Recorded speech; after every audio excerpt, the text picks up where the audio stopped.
Пораки помеѓу екс-председателката на ДКСК Татјана Димитровска и ревизорот Миле Столевски, преку кои си честитаат кога тој го положил испитот за сертификат за тајност од Дирекцијата за безбедност на класифицирани информации, беа презентирани на денешното продолжение од судењето. Според обвинителството, оваа комуникација е доказ како Димитровска договарала да добие сертификат откако претходно му дала корисничко име и лозинка.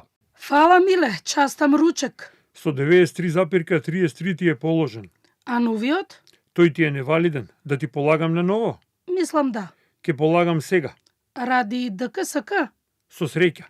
Па ај нека ние, злато си. Обвинителството е уверено дека ќе докаже дека поранешната антикорупционерка сторила кривично дело компјутерски фалсификат. За нејзината одбрана пак во оваа комуникација нема ништо инкриминирачки.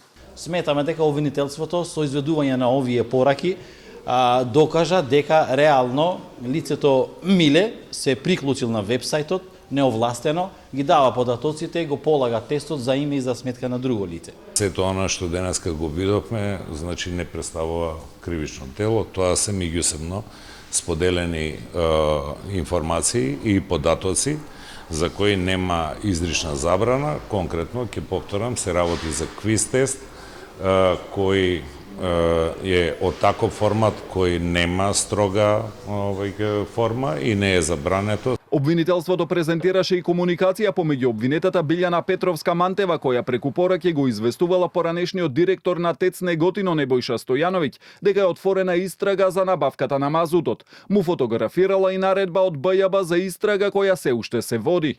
Димитровска и другите обвинети претходно негираа вина. Во овој случај таа е обвинета за уште едно кривично дело – оддавање на службена тајна.